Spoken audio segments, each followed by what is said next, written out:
ওয়াজাআত সাকরাতুল মাউত বিল হক যালিকা মা কুনতা মিনহু তাহিদ। আল্লাহ বলে, বান্দা সত্য সত্যই একদিন যেদিকে যাও না কেন বান্দা, যত পলায়ন করো না কেন, যতবারই ভেগে যাও না কেন, একদিন সত্য সত্য মৃত্যুর যন্ত্রণা আসবে। আর মৃত্যুর যন্ত্রণা সাকরাতুল মাউত আল্লাহ কোরআনে ব্যবহার করছেন, তাফসীরের মধ্যে আছে, কারো মৃত্যুর যন্ত্রণা যখন শুরু হয়, যদি সে বিগত 900 বছরও পৃথিবীতে হায়াত পেয়ে থাকে আর 900 বছর আল্লাহর নাফরমানি করে থাকে, কিন্তু 900 বছরে কোনোদিন 1 সেকেন্ডের জন্য কোন রকমের দুঃখ কষ্ট বেদনা, এক ফোঁটা চোখের পানি পড়ে নাই, একটা সুইয়ের কাঁটার আঘাত লাগে নাই, পুরাপুরি 900 বছর যেই নাফরমান সুখ আর আনন্দ আহ্লাদে এই দুনিয়া কাটাইছে, খোদার কসম তাফসিরে লিখছে, মৃত্যু যন্ত্রণার প্রথম সেকেন্ডে, 1 সেকেন্ডে আজরাইল জান কবজের আগ মুহূর্তে, মৃত্যু যন্ত্রণার প্রথম মুহূর্তেই 900 বছরের সুখ আর আনন্দ নাফরমান ভুলে যাবে, ভুলে যাবে, ভুলে যাবে। পরবর্তী সেকেন্ড যদি তাকে জিজ্ঞেস করা হয়, হে আল্লাহর বান্দা, বিগত দুনিয়াটা তো তুমি খুব আরাম এবং আয়েশে কাটাইছিলা, খোদার কসম তখন ওই নাফরমান বলবে, মাওলা সুখ কি জিনিস আমি তা জীবনে কোনোদিন দেখি নাই, অথচ সে সুখেই ছিল। হাদিসের মধ্যে আছে, আল্লাহর নবী সাল্লাল্লাহু আলাইহি সাল্লাম বলছেন, হাসরের ময়দানে প্রত্যেক নাফরমানকে, পাপীদেরকে, দুনিয়া যারা আনন্দ উল্লাস আর ফুর্তি আর হারাম মজা নিয়া ভোগ করছে, আল্লাহ তাআলা ফেরেশতাদেরকে বলবে, পরে জাহান্নামের বাহির দিয়া একটা বার ঘুরাইয়া জাহান্নামের দরজা বরাবর 1 মিনিট বা 10টা সেকেন্ড দরজার বরাবর দাঁড় করাইয়া এরপরে আমার কাছে নিয়ে আসো। বিশুদ্ধ হাদিস। প্রত্যেক নাফরমানকে ফেরেশতারা জাহান্নামের বাহিরে ঘুরাইয়া দরজার সামনে 1 মিনিট বা 10টা সেকেন্ডের জন্য দাঁড় করাবে। জাহান্নামের একটা আগুনের বাতাস তার বুকটা বরাবর একটা ধাক্কা দিবে বাতাস। আল্লাহর কসম নবী বলেন, ফেরেশতা যখন এরপরে ওই নাফরমান ব্যক্তিকে আল্লাহর সামনে আনবে, আল্লাহ তাআলা জিজ্ঞেস করবে, আমার বান্দা দুনিয়ার হায়াত তো তুমি খুব আরামেই কাটাইছিলা, ঠিক না? তো সেই নাফরমান পাপী অথচ দুনিয়ায় যে ভোগ বিলাস করছে, সে আল্লাহকে বলবে, রব জীবনে সুখ কি জিনিস আমি তা কোনোদিন দেখিনি। জাহান্নামে এখনো ঢুকে নাই, জাহান্নামের প্রথম বাতাসের ধাক্কা। প্রিয় ভাই, প্রিয় বন্ধু, দুনিয়া ভুলাই দেব, সুখের দুনিয়া, সুখের দুনিয়া। এখনো অনেক ছেলে মাঝখানে মোবাইলের ছবি তুলাইতেছ, ফালতু বাপ, তুমি উঠে গেলে ভালো। আমি তো ভোটের জন্য আসি নাই, কাজে ব্যাপক জনসমর্থন আমার দরকার নেই। আমি নির্বাচনে প্রার্থী না, আমার কোনো ভোটের দরকার নাই, কাজে আমার ব্যাপক সমর্থন লাগবে এমন না। আমি 2-4-5 জন মানুষের সামনেও বয়ান করছি। অতএব দয়া করে আমি অনুরোধ করছি, আমাদের দিকে তাকায় আসুন এবং সকল বক্তার ওয়াজ, নিজের ফায়দা দরকার। এই মোবাইলগুলোতে লক্ষ লক্ষ ওয়াজ আছে, সব বক্তার ওয়াজ আছে। দোস্ত, আমার জীবনে থাকা দরকার, আমার কলিজায় থাকা দরকার, আমার হৃদয়ে উপলব্ধি দরকার, আমার বিবেকের অনুভূতি দরকার। এটুকু যদি ভাবনা না আসে, 3টা ঘন্টা আল্লাহর কথা শুনলাম অথচ আমার হৃদয়ে সামান্যতম কোনো নড়াচড়া হয় নাই, কি শুনলাম? বললই কি, শুনলাম কি, আয়োজনই হলো কি? 10 ঘন্টা ওয়াজ শুনলাম, আমার হৃদয়ে কোনো অনুভূতি জাগে নাই। হাদিসের মধ্যে আছে, হযরত ইরবাদ ইবনে সারিয়া বলেন রাদিয়াল্লাহু তাআলা আনহু, নবীজি আমাদের সামনে ওয়াজ করেছেন, ওয়াজানা রাসূলুল্লাহ সাল্লাল্লাহু আলাইহি ওয়াসাল্লাম। নবীজি যখন আমাদের সামনে ওয়াজ করলেন, তিনি বলেন, জারাফাত মিনহাল উয়ুন ওয়া ওয়াজিলাত মিনহাল কুলুব, আমাদের প্রত্যেকের চোখ দিয়ে অঝরে পানি ঝরতে লাগলো এবং আমাদের অন্তরগুলো আল্লাহর ভয়ে কাঁপতে শুরু করলো। এ ছিল ওয়াজের ফলাফল, প্রতিক্রিয়া। সাহাবায়ে কেরাম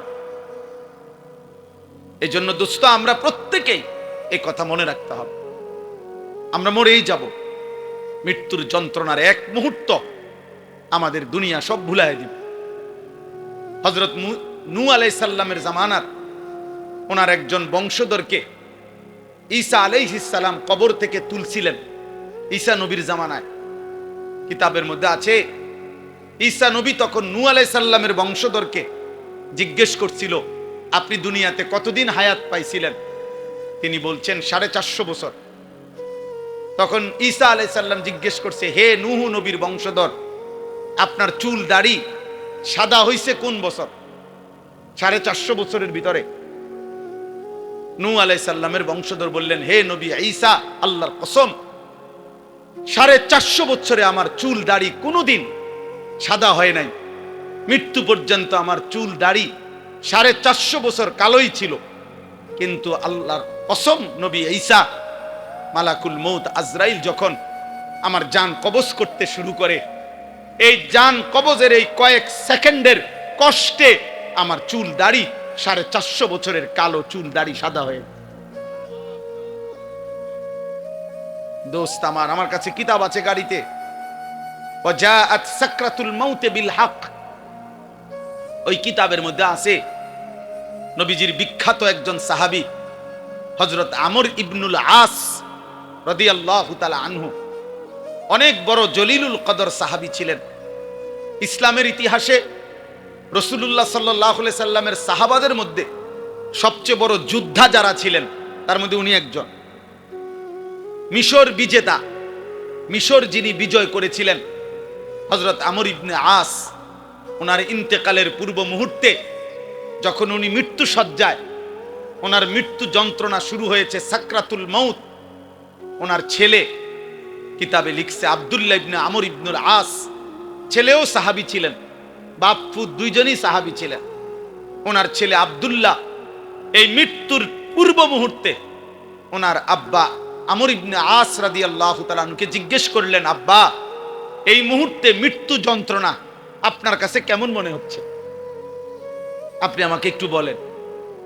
কসম আল্লাহর, সাহাবী আমর ইবনে আস বলে, ইয়া বুনাইয়া, হে আমার কলিজার টুকরা সন্তান, কাআন্না জিবালাদ দুনিয়া আলা সাদরি, আমার কাছে মনে হচ্ছে পৃথিবীর সবগুলো পাহাড় আমার বুকের উপরে চাপ দিয়ে রাখছে। কাআন্না জিবালাদ দুনিয়া আলা সাদরি, পৃথিবীর সবগুলো পাহাড় আমার বুকে চাপ দিয়ে রাখছে।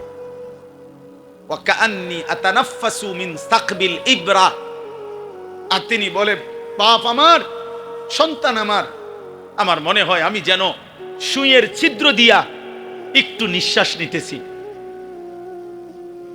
দোস্ত আমার, নবীর 60 বছরের সাহাবী যদি বলে দুনিয়ার সব পাহাড় আমার বুকে চাপা দিয়া রাখছে মৃত্যুর মুহূর্তে, 30 বছরের নাফরমান গত 30 বছর ধরে যে সুদ খায়, তার মৃত্যু যন্ত্রণা কি হবে?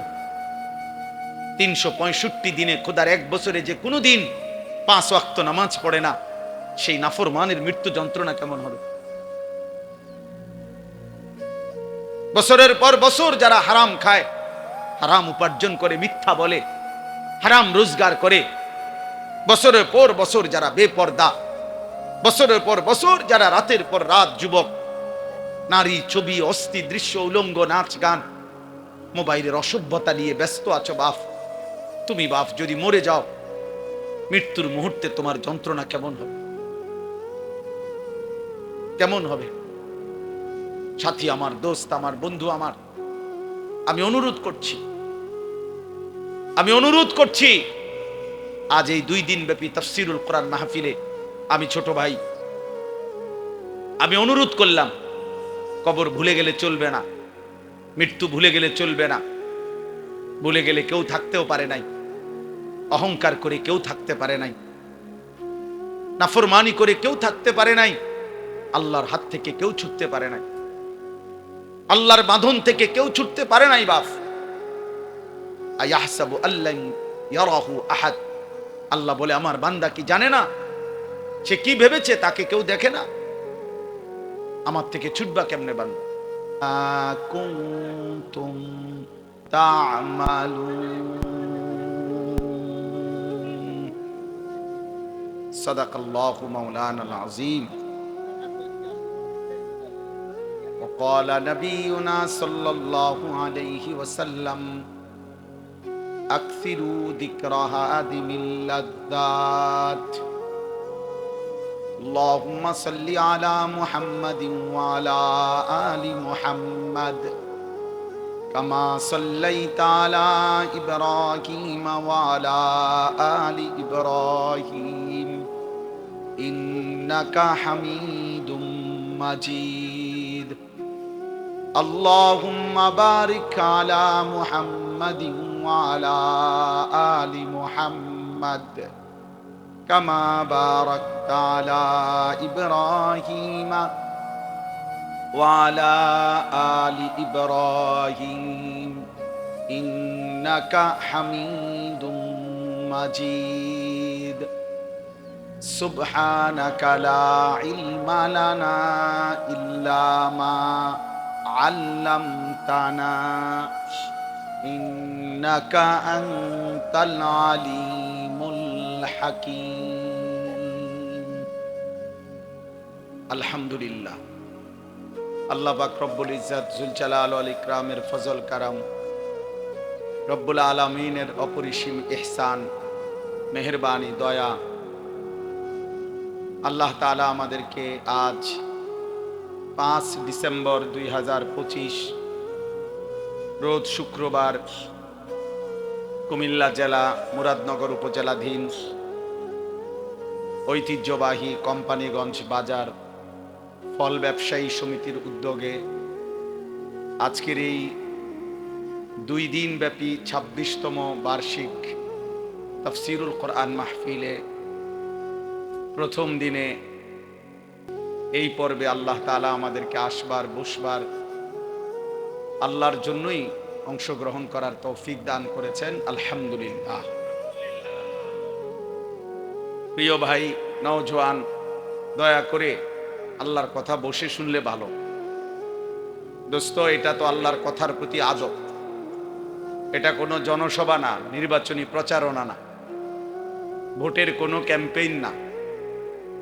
অতএব দয়া করে আমি অনুরোধ করছি, শুধুমাত্র তামাশা দেখার বিষয় না এটা।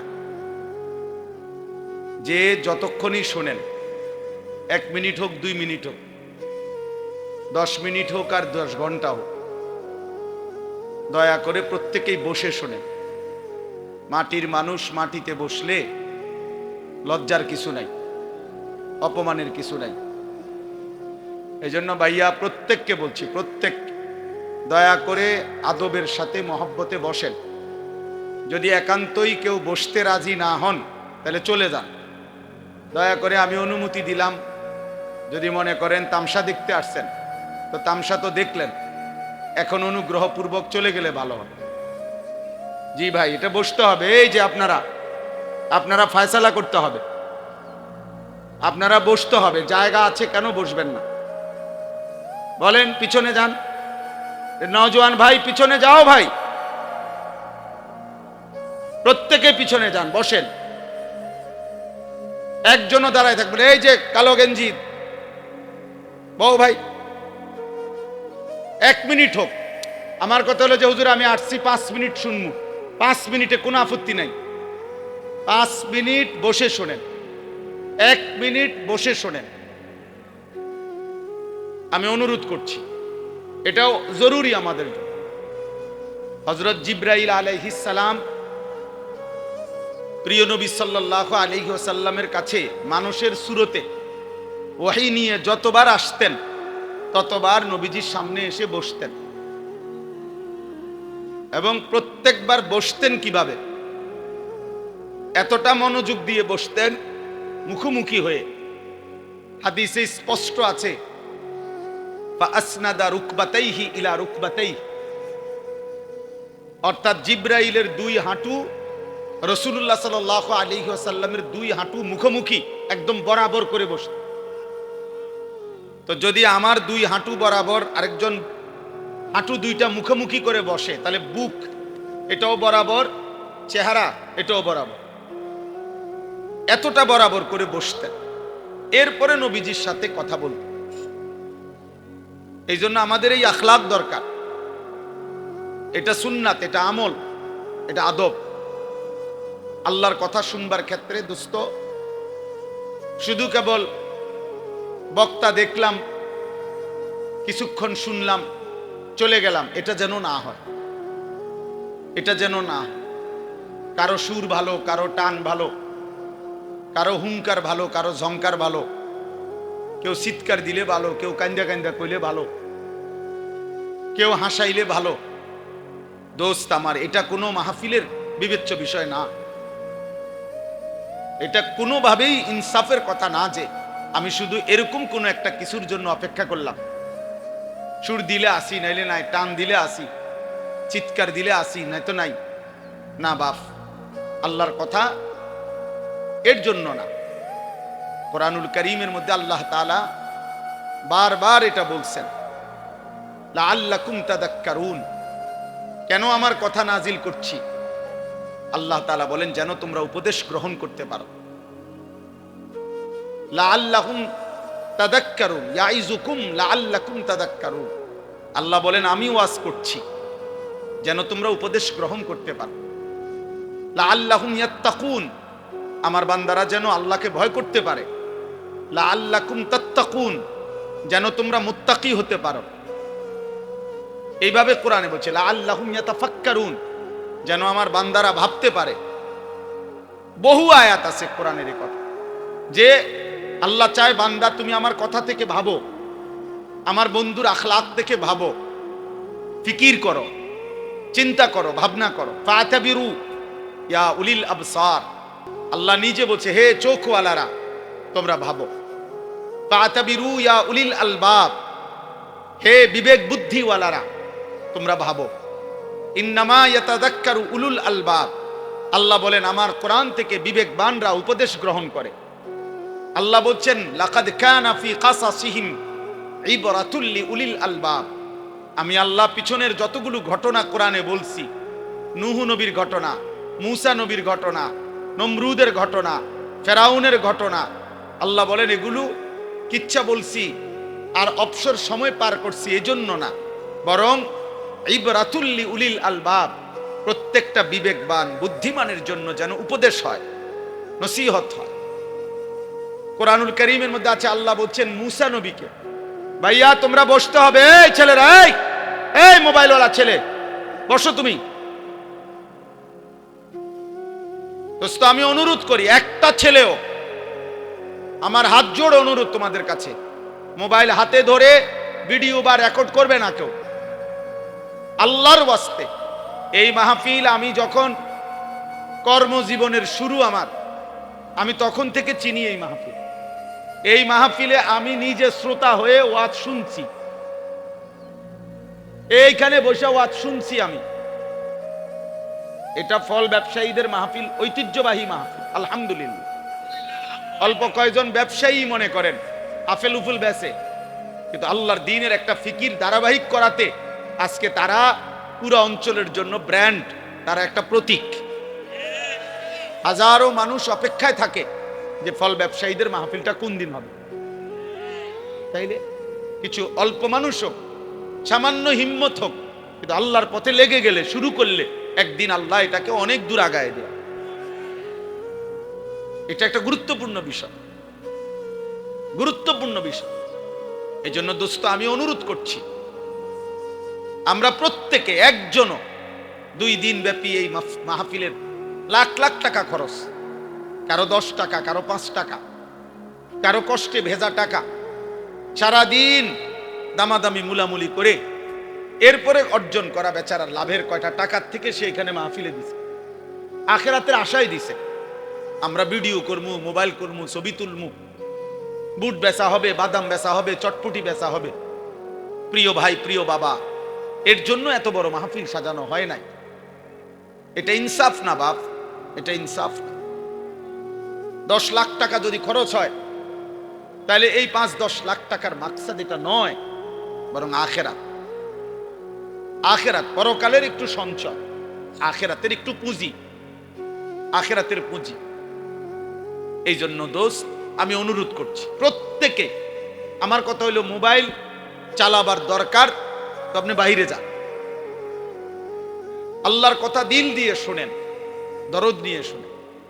বলতেছিলাম ফেরাউনের মতো কাফেরের কাছেও যখন আল্লাহ তাআলা মুসা আলাইহিস সালামকে পাঠাইছেন, কোরআনে আছে আল্লাহ বলছেন, হে মুসা, ফেরাউনের মতো এই খোদা দাবিদার, এই নিকৃষ্ট কাফের, এত বড় জালেম, তার কাছে তুমি যাও, আমার কথা বলো, কালেমার দাওয়াত দাও। কেন? লাআল্লাহু ইয়াতাযাক্কারু আও ইয়াখশা, এই যে কোরআন শরীফের আয়াত, ফাকুলা লাহু কাওলান লাইয়িনা লাআল্লাহু ইয়াতাযাক্কারু আও ইয়াখশা। এই পাঞ্জাবিওয়ালা, ঘটনা কি? হুজুর অটো উঠাও, সিএনজি উঠাও, বাজারে দেখো জ্যাম লাগিয়া গেছে, ওগুলো উঠাও।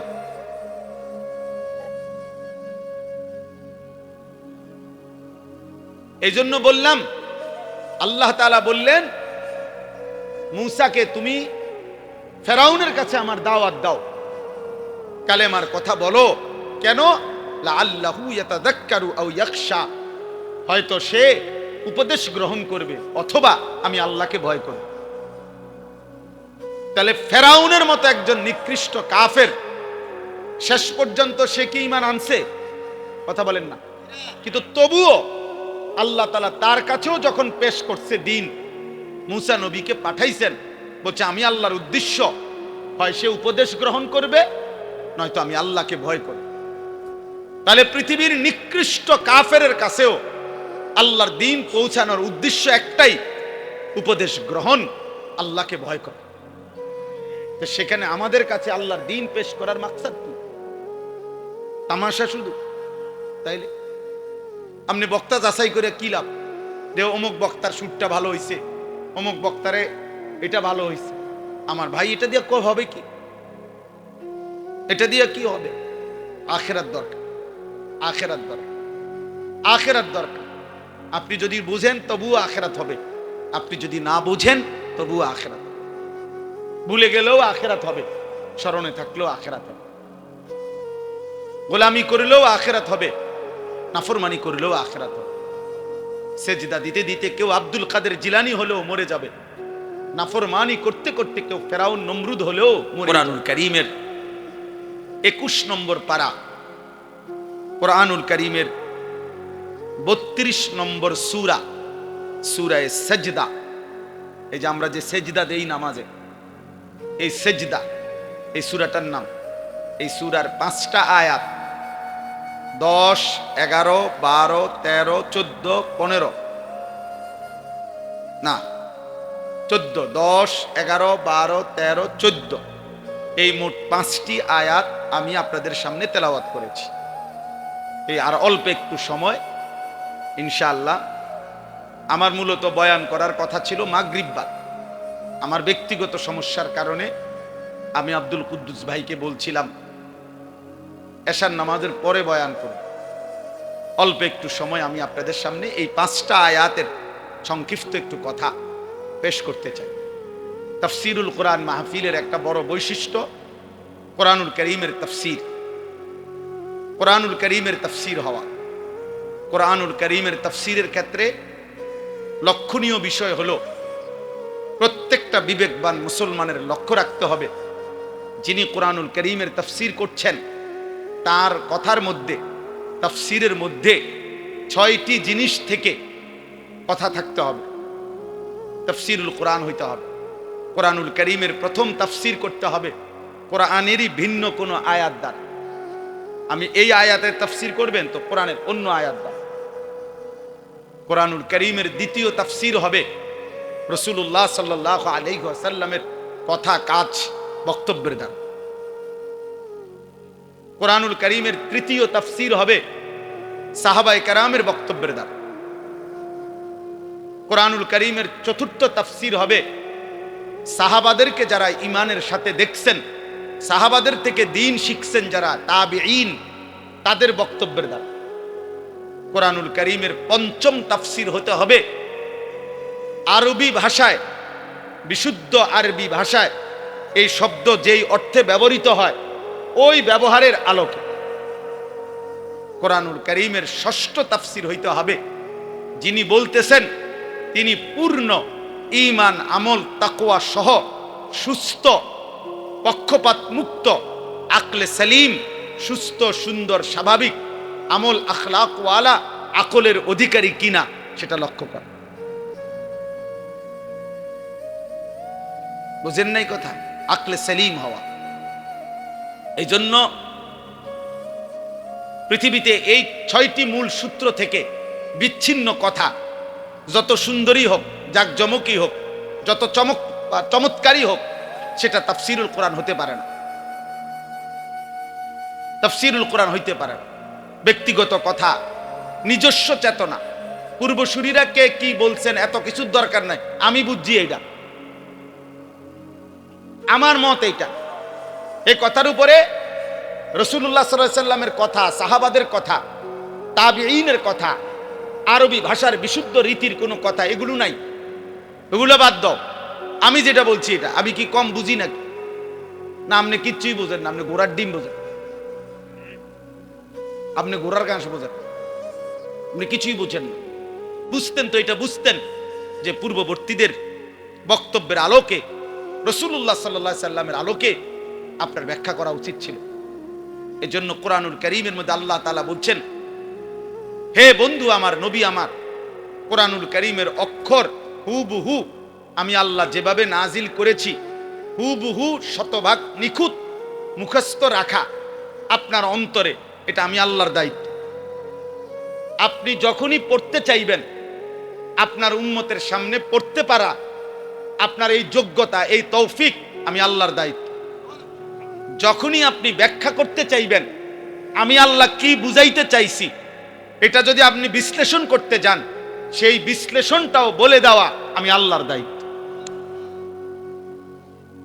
এটা আমার জিম্মাদার। লা তুহাররিক বিহি লিসানাকা লিতা'জারা বিহি ইন্না আলাইনা জামআহু ওয়া কুরআনা। আল্লাহ বলেন আপনার অন্তরে কোরআন হুবহু বসিয়ে দেওয়া, মুখস্থ করিয়ে দেওয়া, আপনার জবান দিয়ে যতবার ইচ্ছা আপনার উম্মতের সামনে পড়িয়ে দেওয়া, পড়ার তৌফিক।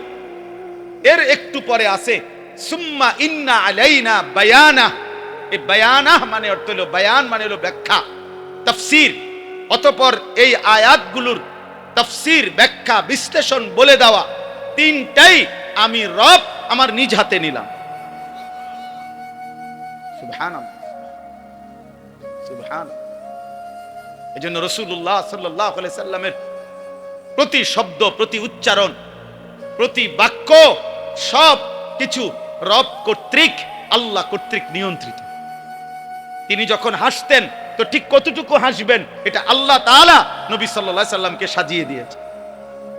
তিনি যখন কাঁদতেন তো কতটুকু পরিমাণ কাঁদবেন, কি চিৎকার দিয়া কাঁদবেন, না লাফাইয়া কাঁদবেন, না গৈরাইয়া কাঁদবেন, তা আল্লাহ তাআলা বলেন বন্ধু আপনার হাসি, আপনার কান্না, আপনার হাঁটা, আপনার চলা, আপনার উঠা, আপনার বসা, আপনার আচরণ, আপনার উচ্চারণ, আপনার রাত, আপনার দিন, আপনার সকাল, আপনার দুপুর, আপনার ঘর, আপনার সংসার, আপনার বাজার, আপনার ব্যবসা, আপনার একাকিত্ব জীবন, আপনার সকলের মাঝে জীবন, স্ত্রীর সাথে আখলাক, সন্তানের সাথে আখলাক, মানুষের সাথে আখলাক, রাষ্ট্র পরিচালনার নীতি, সব আমি আল্লাহ একটা একটা করে ঠিক করে দিয়েছি। আমি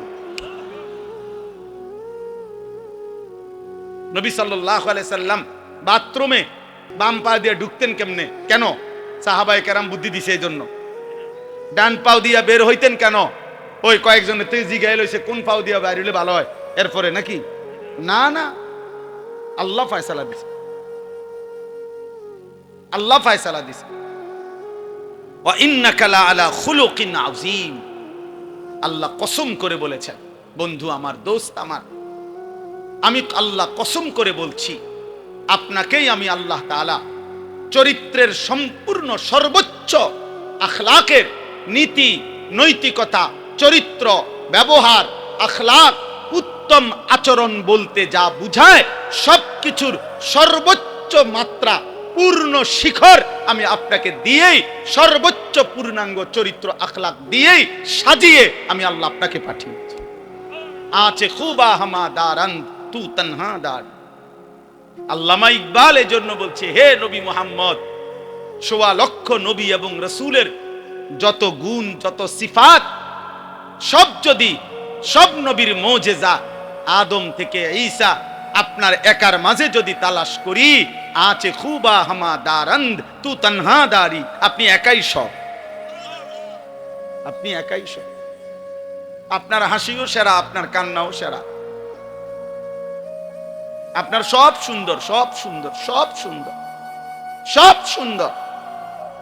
আপনার পরে কোনো কিছুতে, কোনো কিছুর জন্য একটা সুতার বুদ্ধি, এক সুতা, একটা কথা, নতুন বুদ্ধি, নতুন পরামর্শ, নতুন কোন পদ্ধতি বলার জন্য আল্লাহ বলছে, বন্ধু আর কোনো দরকার নাই। সবকিছুর পূর্ণাঙ্গ, সবকিছুর চূড়ান্ত নিয়ম, পদ্ধতি, আদব, আখলাক, শিষ্টাচার, নৈতিকতা, ভদ্রতা, আচরণ, উচ্চারণ সব পূর্ণ করে আপনাকে আমি পাঠাইছি। এই জন্য পরবর্তীতে নতুন করে বলার জন্য আর কিছুর দরকার নাই। এই কারণেও গোলাম আহমদ কাদিয়ানী বেঈমান, বেঈমান, বেঈমান, সে বেঈমান, বেঈমান। খতমে নবুয়ত এটা আমাদের আকীদা, এটা আমাদের আকীদা। কাদিয়ানীরা কাফের।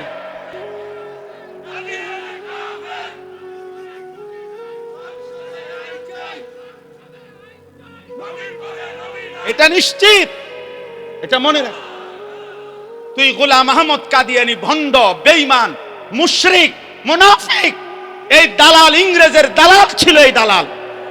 এই দালাল, তোর দরকার কি? তুই তুই কিতে আইছো কেন? তোর দরকার কি? তোরে কোন বাদামে কইছে আইতে? তুই কি দরকার? আমার কি জন্য তোরে লাগবে?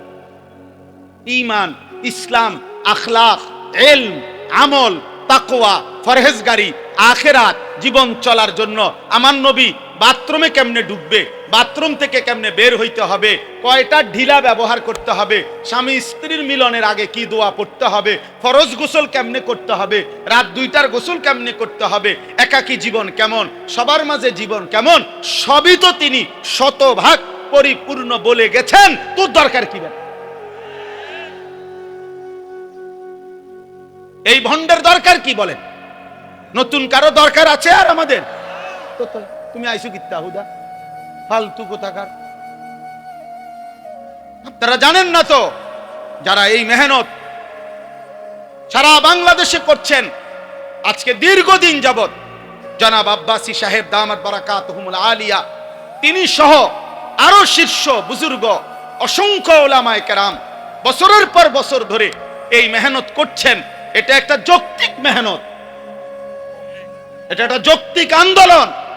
খতমে নবুয়তের আকীদা যদি এক বিন্দু, আল্লাহর নবী শেষ নবী, এই কথাটা একটা বাক্য না, এটার উপরে যদি এক সুতা কোনো ছিদ্র ঢোকে, অন্য কোনো কথা ঢুকতে পারে, তো আমার রাসূলের 23 বছরের ইসলাম, কোরআনুল কারীমের আজমত, পুরা ইসলাম ভেঙে পড়বে, পুরা দিন ভেঙে যাবে। এই জন্য ওলামায়ে কেরামের এই মেহনত। আলহামদুলিল্লাহ, গত 15ই নভেম্বর ঢাকার জাতীয় সোহরাওয়ার্দী উদ্যানে পৃথিবীর প্রায় 150 বিদেশি মেহমান, বুজুর্গ, উলামা সারা পৃথিবী থেকে আসছেন এবং বাংলাদেশের প্রায় 20 লক্ষের চাইতে বেশি মুসলমানের উপস্থিতিতে সম্মিলিত খতমে নবুয়ত পরিষদের উদ্যোগে আন্তর্জাতিক খতমে নবুয়ত সম্মেলন হয়েছে। এবং আলহামদুলিল্লাহ, ইনশাআল্লাহ আজ না হয় কাল বাংলার জমিনে এই মুরতাদ, এই বেঈমান কাদিয়ানী কাফের ঘোষণা রাষ্ট্রীয়ভাবে হতেই হবে, হবেই হবে, ইনশাআল্লাহ হবে, ইনশাআল্লাহ হবে, হবে, হবে।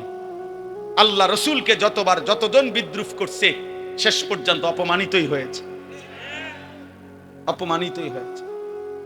এই জন্য বললাম, আমার নবী সাল্লাল্লাহু আলাইহি ওয়াসাল্লামের আলফাজ, জবানের বয়ান, বরকতপূর্ণ কথা এবং নবী সাল্লাল্লাহু আলাইহি ওয়াসাল্লামের ব্যাখ্যা, সেই আলোকে কোরআনের তাফসীর হইতে হবে। পরবর্তী পণ্ডিত, আপনি যত বড় পণ্ডিতে হন, আপনি নিজস্ব মাতবুরি খাটাবেন না। আল্লাহর নবী সাল্লাল্লাহু আলাইহি ওয়াসাল্লাম বলেছেন, মান ক্বালা ফিল কুরআনি বিরাইহি ফাআসাবা ফাকাদ আখতা।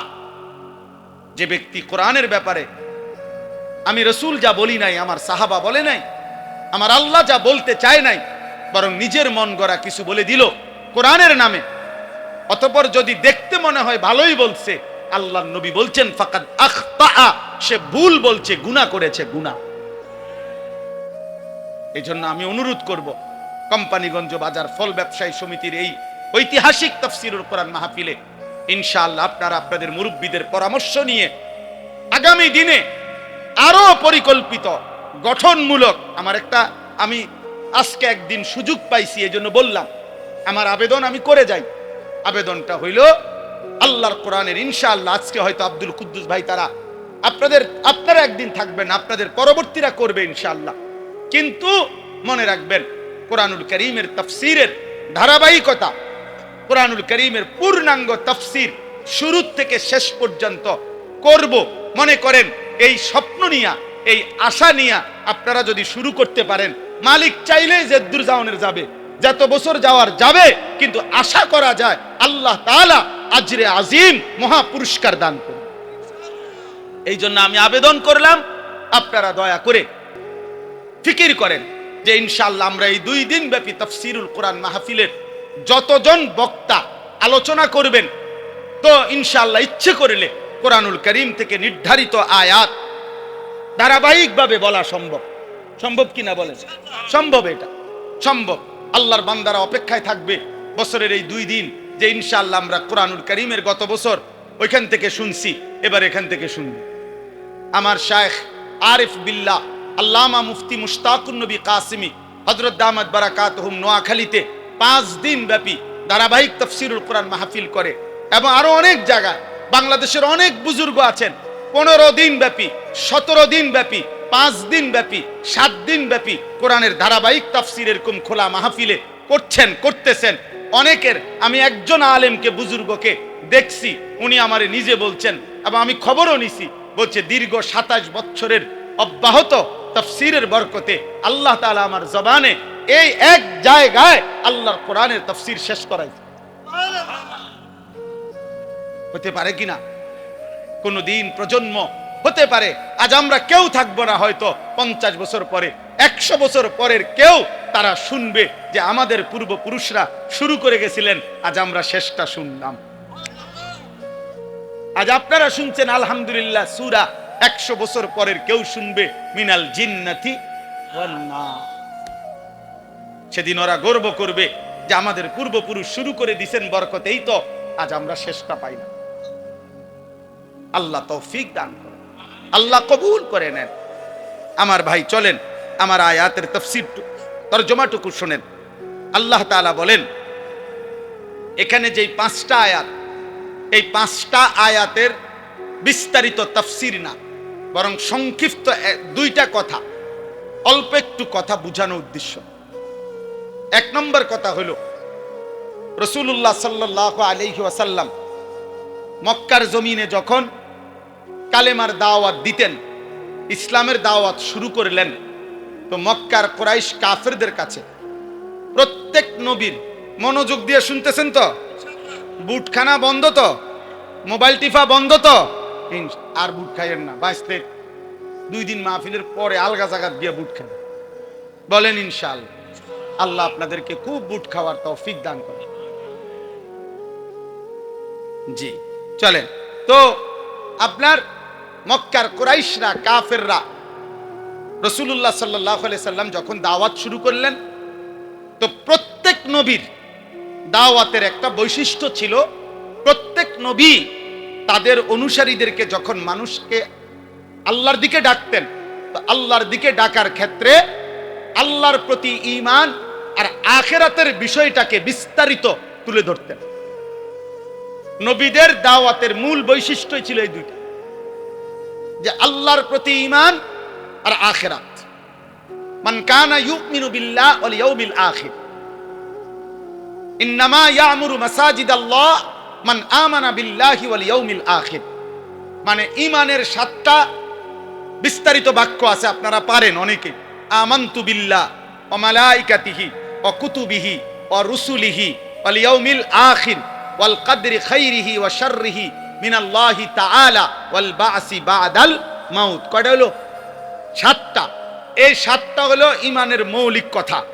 এই 7টাকেও যদি আরো ছোট করা হয়, মানে সংক্ষেপ করা হয়, কম কথায় বলা হয় যে ঈমান সংক্ষেপে বলেন কি, তাহলে সংক্ষেপে ঈমান হলো 2 জিনিস।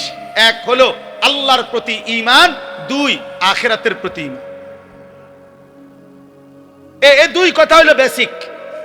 এই 2 কথা হলো মূল ফাউন্ডেশন, মূল ভিত্তি। ওই যে ওই বুট খায়, ওই চুল্লাহে হাসে, ভাল লাগছে না ভাইয়া আমার কওনে? ওর কাছে ভাল লাগছে যে আরে সবাই দেখলো। জি, মুসলমানের সন্তান একবার হলো ভাইবো, মুসলমানের সন্তান যে বেঈমানদের মতো চুল রাখো, সে বেঈমান কোনোদিনও স্বপ্নেও তোমার জন্য কোনোদিন কল্যাণ কামনা করে না। ইহুদি কোনোদিন তোমার জন্য ভাবে না, খ্রিস্টান তোমার জন্য ভাবে না, মুশরিক বেঈমান তোমার জন্য ভাবে না। পৃথিবীর কোনো ফুটবল খেলোয়াড় তোমাকে নিয়ে ভাবে না, পৃথিবীর কোনো সিনেমার নর্তকী তোমাকে নিয়ে ভাবে না, মোবাইলের কোনো নর্তকী তোমাকে নিয়ে ভাবে না।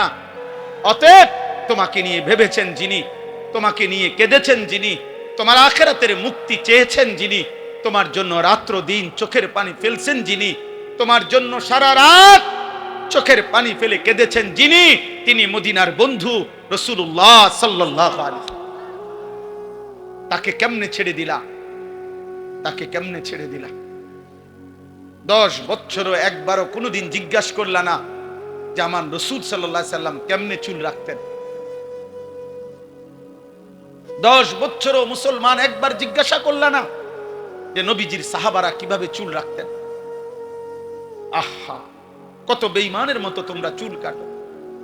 দোস্ত আমার, এটা নিয়ম। কোন মানুষের দিলের হালাত তার বাহ্যিক আকৃতি, চেহারা দেখে বোঝা যায়।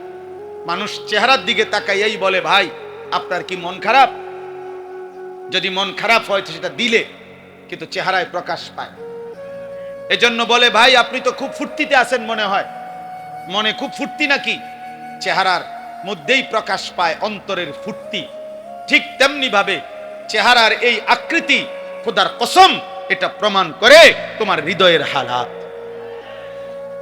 অতএব চুল যার বেঈমানের মতো, চেহারা যার মুশরিকের মতো, চলাফেরা যার বেঈমানের মতো, তো তোমার কলিজার ভিতরে আল্লাহ এবং তার রাসূল আছে নাকি ইহুদি আর খ্রিস্টান বেঈমান আছে, এ কথা স্পষ্ট স্পষ্ট। এজন্য যুবক, মনে থাকলে, বিবেক থাকলে, লজ্জা থাকলে, আত্ম অনুভূতি থাকলে, নিজের পরিচয়, বাপের পরিচয়, মায়ের পরিচয়, বংশের পরিচয়, রক্তের পরিচয়, ধর্মের পরিচয়, রবের পরিচয়, বন্ধু রাসূলুল্লাহর পরিচয়, কোরআনের পরিচয়, ইসলামের পরিচয় যদি তোমার মধ্যে থাকে, তো বেঈমানের অনুসরণ করো না। বেঈমান তোমারে পাইলে প্রথম আঘাতেই হত্যা করবে। হত্যা হত্যা। তুমি শুধু বইলো যে আমি শুধু পরিচয়ে মুসলমান, কিন্তু আমার চুল, চেহারা, লেবাস, পোশাক আপনাদের মতো 30 বছর ধরে কোনোদিন আমি মুসলমানের লেবাস পোশাকে ধারি নাই। এরপরেও আল্লাহর কসম, কাফের বেঈমান সুযোগ পাইলে প্রথম মিসাইল আর বোমার আঘাতে তোমারে উড়াইয়া ফেলবে। উড়ায়। জন্য মুসলমানের যুবক বুঝতে শেখো আব্বা, বুঝতে শেখো বাপ, বুঝতে শেখো। এত অল্প বয়সে তোমরা মোবাইলে এত বেশি আসক্ত হয়ে পড়লা। নারী, ছবি, অস্থির দৃশ্য, উলঙ্গ নাচ গান, জিনা ব্যভিচারের দৃশ্য, রাত দিন মোবাইলে আসক্ত। হায় বাপ, পৃথিবীতে তুমি কিছু করবা না? আখিরাতের জন্য কিছুই করবা না? আগামী দুনিয়া তাইলে চলতে হবে না রে বাপ। আগামীর পৃথিবী, 60 বছর হায়াত, 40 বছর হায়াত, আগামীর সংসার, বিবাহিত জীবন, এই সব কিছু এই মোবাইল টিপতে টিপতেই পার হবে। এই নারী দেখে দেখেই শেষ হবে। সারা পৃথিবীর মজলুম মুসলমান যারা আহাজারি করছে, আল্লাহর পাকের ইজ্জত নিয়ে যারা কটূক্তি করে, রাসূলুল্লাহ সাল্লাল্লাহু আলাইহি সাল্লামের সম্মান নিয়ে যারা কটূক্তি করে, তাদের মোকাবেলায় তুমি মুমিন কিছু বলবা না? তুমি ইমানদার যুবক গর্জন করবা না? তো তুমি তো নারী দেখো, ছবি দেখো, উলঙ্গ নাচই দেখো।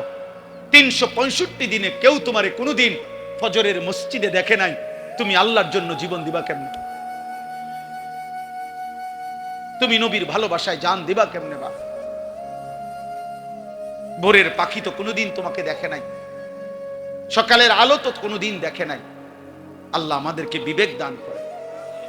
তাহলে এই মক্কার কুরাইশরা প্রত্যেক নবী তাদের দাওয়াত দিতে যখনই বলতেন আখিরাত, তো সব বেঈমান এক নীতি, সমস্ত মুশরিক বেঈমান, সর্বযুগের পাপী নাফরমান ব্যক্তিদের একটাই অভ্যাস, তারা আখিরাতকে কোনোভাবেই মানতে চাইত না।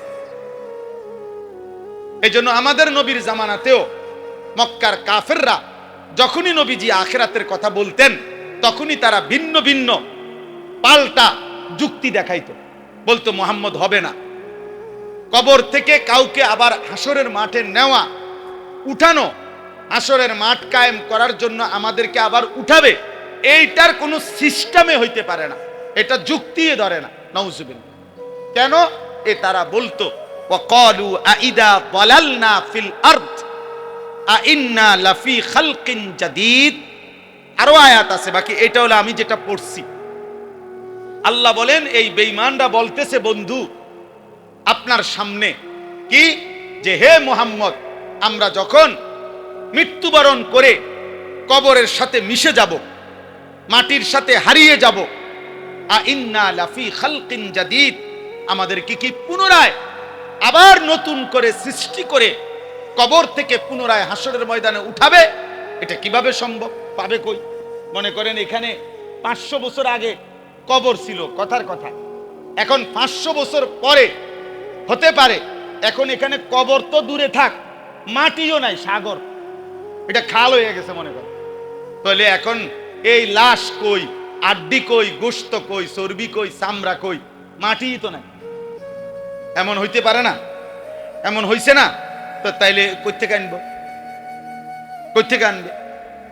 এইভাবে তারা আপনার প্রতিনিয়ত নবী সাল্লাল্লাহু আলাইহি সাল্লামের সামনে যুক্তি দেখাইতো, যুক্তি দেখাইতো। বলতো না মুহাম্মদ যত কথাই বলো আখিরাত হবে না, কবর থেকে পাবে কেমনে? আইদা মিতনা ওয়া কুন্না তুরাবান ওয়া ইজামান, আমরা মরে যাব, মাটি হয়ে যাব, হাড্ডি মাড্ডি মিশে যাবে, আবার কেমনে ফিরাবে?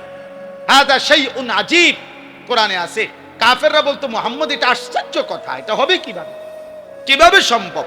এটা কোনোভাবেই সম্ভব না। নাউজুবিল্লাহ। এখানে আল্লাহ তাআলা জবাব দিবেন। প্রথম জবাব, বাল হুম বিলিকাই রাব্বিহিম কাফিরুন। এই একটা সূক্ষ্ম কথা বুঝেন, মূলত সমস্ত কাফের, সমস্ত মুশরিক, সমস্ত বেঈমান আল্লাহকে চেনে। কাকে চিনে? আল্লাহকে চিনে। সব ধর্মাবলম্বীরাই আল্লাহকে ভিন্ন কিছুই জানে। যত হিন্দু, তারা তাদের দেবতাকে সৃষ্টিকর্তা বলে না, সৃষ্টিকর্তা ভিন্নকে বলে। ঈশ্বর বলুক, ভগবান বলুক, গড বলুক, যাই বলুক, আলাদা সত্তা, তাকেই তারা আল্লাহ বলে, বুঝে। আর প্রত্যেক ধর্মাবলম্বী এটা বুঝে আল্লাহ সর্বশক্তিমান। আল্লাহ কি? এটা হিন্দুরাও বলবে ঈশ্বর সর্বশক্তিমান, ভগবান সর্বশক্তিমান। তাহলে যিনি সর্বশক্তিমান, তিনি তো এই জন্যই সর্বশক্তিমান যে তিনি সব করতে পারেন, নাই তো সর্বশক্তিমান হইল কেমন? তো বেটা, তাইলে তোমাদের চোখের সামনে আল্লাহ প্রতিদিন মায়ের পেটে সন্তান জন্ম দিচ্ছেন, প্রতিদিন তোমাদের চোখের সামনে মানুষকে আল্লাহ মৃত্যু দিচ্ছেন। তো যিনি আল্লাহ, তিনি তো বলছেন আমি জন্ম দেই, আমি মৃত্যু দেই, নেব, হাসরের মাঠে আনবো। তো যার প্রথম 3 কথা ঠিক, 2 কথা যেই আল্লাহর ঠিক হইল, তো পরেরটা ঠিক হবে না কেন? বুঝেন নাই হিসাবটা? আপনি যদি এটা কইতেন যে এই কথা তো আরো কত কথাই কইছেন, কই খবর তো নাই। আপনি তো কইছেন মানুষের মৃত্যুও হয়, কো হয় না তো? নূহ আলাইহিস সালাম তো আমরা বাড়ির লগে, নূহ আলাইহিস সালামের সাথে দেখা হইছে কারো? কথা বলে না কেন? হ্যাঁ, তাইলে আপনার দাদার দাদার লগে দেখা হইছে আপনার, তো উনি কই গেল? উনি না পৃথিবীতে ছিল, উনি নাই কেন? তাহলে বুঝা গেল জন্ম যেমন হচ্ছে, মৃত্যু যেমন হচ্ছে, অতএব এই দুইটা যেহেতু হচ্ছে, এটাই প্রমাণ করে আখিরাতও হবে। তো আল্লাহ বলেন মূলত প্রত্যেক বেঈমান, এই কথাটা জরুরি। সর্বযুগের সমস্ত নাফরমান, পাপী, বেঈমান, মুশরিক, আল্লাহর অবাধ্য, ওর অন্তরে কলজা যদি খোলা হয়, ভিতরটা যদি চেক করা হয়, তাহলে রিপোর্ট আসবে এটাই, ও বুঝে আখেরাত হবে, এটা সম্ভব, আল্লাহ নিবে। কিন্তু বিষয়টা হলো, ওর সমস্যা হইলো ও বুঝে এটা যদি আমি মেনে নেই, এটা যদি আমি বুঝছি বলি যে আখেরাত হবে, আখেরাত হবে, তাইলেই তো সে বুঝে আমার যে এতদিনকার অসভ্যতার এই জীবন, নাফরমানির এই জীবন, চুরি, ডাকাতি, জিনা, ব্যভিচার, মদ, জুয়া, হত্যা, খুন, ধর্ষণ, নারীর সাথে অসভ্যতা, হারাম উপার্জন, মূর্তি পূজা, শিরিক, এই সব ছেড়ে দিতে হবে, আল্লাহর কথাই মেনে নিতে হবে। এইটা তো সে চাচ্ছে না, আমি মানব না, আমি আমার অবাধ্য আর খেয়াল খুশির জীবন এটাই চালাবো। এই জন্য আল্লাহ বলেন, বন্ধু, মূল বিষয় হলো ওরা বুঝে আখিরাত হবে, বাল হুম বিলিকাই রাব্বিহিম কাফিরুন, বরং তারা ইচ্ছা করে আমি আল্লাহর মুখোমুখি হতে চাচ্ছে না। এইটা কয় না আর কি, এটা কয় না, বরং আরেকটা অতিরিক্ত বলে যে আখিরাতই হবে না। আরে হবে 100 বার, তোর বাপের আখিরাতও হবে, তোর 14 গোষ্ঠীর আখিরাতও হবে না। কেন হবে না? কেন হবে? হবে। আল্লাহ বলেন মূল সমস্যা হলো এটা যদি বলে আখিরাত হবে, তাইলে তো বাকি অনুসারীরা বলবে, তাইলে নেতা আল্লাহরে মানতে অসুবিধা কি? পাটফারি সিটারি ছেড়ে দেন তো, হে তো কেউ না, আমি সিটারি ছাড়তাম না। এই জন্য সর্বযুগে, এই আমার বাংলাদেশে মনে করেন চুরি, ডাকাতি, জিনা, ব্যভিচার, মদ, জুয়া, ধর্ষণ, নির্যাতন, ইফটিজিং, এই সমস্ত অন্যায় অসভ্যতা বন্ধ হোক।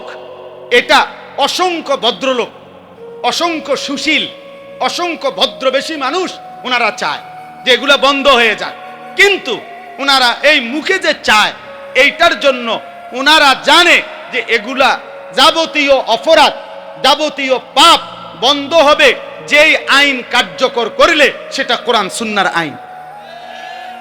এই কথাটা প্রতিবারই বক্তৃতা দিলে, সেমিনারে, সিম্পোজিয়ামে, টকশোতে, বিভিন্ন আলাপচারিতায় ভিন্ন ভিন্ন নিজস্ব মন গড়া পদ্ধতি বলে অপরাধ দমনের জন্য, কিন্তু এটা একবারও বলে না যে অপরাধ দমনে আল্লাহ যা বলেছে, রাসূল যা বলেছে তা একবার প্রয়োগ করা হোক। আগামী 1 সপ্তাহ সোনার মদিনা আর রাসূলুল্লাহ সাল্লাল্লাহু আলাইহি ওয়াসাল্লামের জামানার সেই মদিনার ইসলাম, মদিনার রং উম্মতের ঘরে ঘরে দেখা যাবে।